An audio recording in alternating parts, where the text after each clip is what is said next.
네, 안녕하세요. 저는 신세계사업병원 척추센터의 김동훈 원장입니다. 디스크로 고생하시는 분들이 앞으로의 치료 방향에 대해서도 고민이 많으실 것 같습니다. 크게는 수술 또는 비수술적인 치료 이렇게 나누는데요. 요새 워낙 인터넷에 이런저런 정보가 많다 보니 디스크는 수술하지 않더라도 다 낫던데요.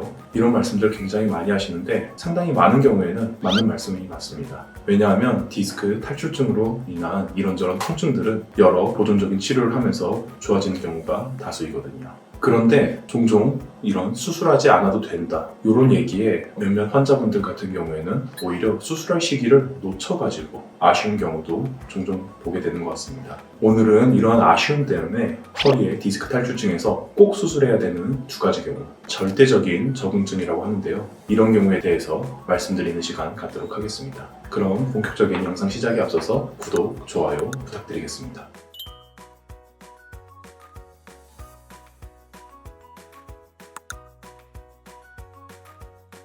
허리 디스크 탈출증에서 꼭 수술을 해야 하는 첫 번째 경우는 다리에 힘이 빠지는 경우입니다. 얼마 전에도 약간 아쉬웠던 환자분 수술 케이스를 간단하게 소개드리면 젊은 여자분이셨습니다. 몇 달 전부터 허리하고 다리에 이런저런 통증에 대해서 타원에서 이런저런 치료들 많이 받으셨는데 영 호전 없으셨던 분입니다. 그리고 환자분께서 말씀하시기로 몇 주 전부터 다리에 힘이 빠지는 것 같다고 말씀 주셨습니다. 저희 병원에서 MRI 촬영해 봤더니 허리의 5번 신경근에 디스크 탈출증으로 인한 심한 압박이 확인되고 있었습니다. 걸을 때 균형을 잡는 근육인 중둔근이라든지 발목이나 발가락을 올리는 근육들의 힘이 상당히 많이 빠져 있었습니다. 이에 대해서 수술 진행한 다음에 허리 통증이나 아니면 다리의 신경통 많이 좋아졌지만 다리의 힘은 아직 거의 그대로인 상태입니다. 물론 아직 수술한 지 시간이 얼마 지나지 않아가지고 충분히 많은 시간을 갖고 지켜봐야 합니다.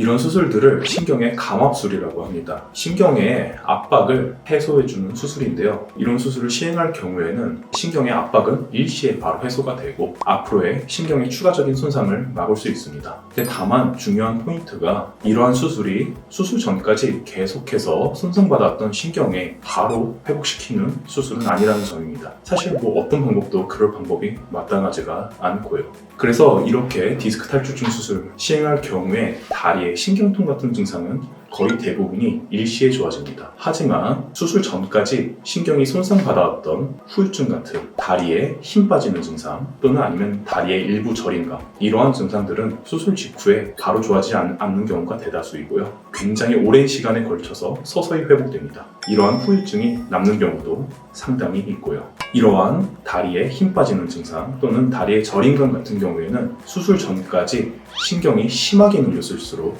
오랫동안 눌렸을수록 더 잘 돌아오지 않습니다. 이러한 점들 때문에 다리에 힘 빠짐이 진행하는 경우에는 빠른 수술을 생각해야 되는 경우인 것입니다. 두 번째로 허리 디스크 탈출증에서 꼭 수술해야 되는 경우는 대소변 기능에 장애가 생겼을 경우입니다. 사실 이런 경우는 더욱더 급한 경우인데요. 이번 여름에 수술했던 한 분 예시를 드리면 젊은 남자분이셨는데 지난 몇 달 동안 허리 디스크 때문에 꽤 고생하고 계셨습니다. 근데 저를 뵙는 날에는 당일 아침부터 다리 쪽에 신경통이 너무너무 심해서 아무것도 못하겠다 이러면서 오셨던 분이셨습니다. 진료실에서 진찰상에는 다리에 힘이 많이 빠지진 않았었습니다. 폐영부, 사타구니 쪽의 감각에도 별다른 이상 없다고 말씀하시고 대소변 기능 장애에는 큰 이상 없다고 말씀 주셨었습니다. 그래서 이분 같은 경우에는 물론 다리 통증이 너무너무 심해가지고 입원 치료는 하되 수술이 급하다고 생각은 안 했었고 이런저런 보존적인 치료를 먼저 해보자 그러면서 입원 치료를 진행하기로 했었는데요. 환자분 병실에 올라가시고 나셔가지고 방광 쪽이 너무너무 빵빵한데 뭘 해도 소변을 못 보겠다 이렇게 말씀을 주셨습니다. 아차 싶으면서 빨리 진료실에서 병실로 올라가가지고 환자분 다시 진찰해보니까 폐음부, 사타구니 근처로 피부 감각이 떨어져 있다고 표현을 하십니다. 이런저런 일정들 다 조정해가지고 이분은 최우선으로 응급수술을 진행하였습니다. 수술 직후에 회음부의 감각 이상이라든지 소변은 못 보시는 증상 그리고 다리의 신경통 다 일시에 다 좋아지셨습니다.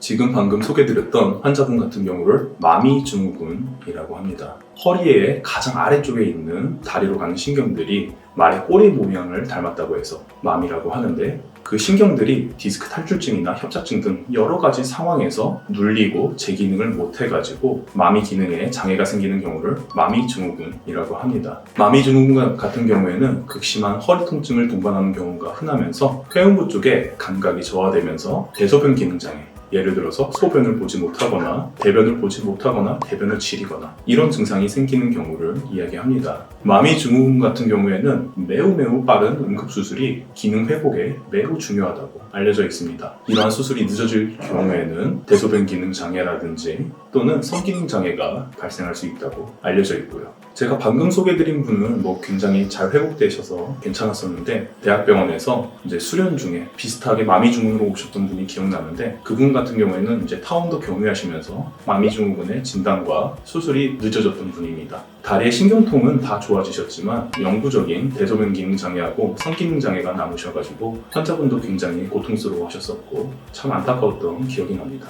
네, 오늘 이렇게 허리 디스크 탈출증에서 꼭 수술해야 되는 두 가지를 설명드렸습니다. 첫 번째는 다리에 힘이 빠지는 경우, 두 번째는 대소변 기능 장애가 생긴 경우였었습니다. 이외에도 허리에 또는 다리 쪽으로 통증이 너무 조절이 되지 않을 때, 그런 경우에도 수술을 고려할 수 있습니다. 다만 이는 상대적인 적응증으로 여러 치료들을 하시면서 신중하게 결정하시면 되겠습니다. 다만 제가 오늘 소개해드렸던 두 가지 경우는 수술의 절대적인 적응증으로 꼭 지체 없이 치료를 받으셨으면 좋겠습니다.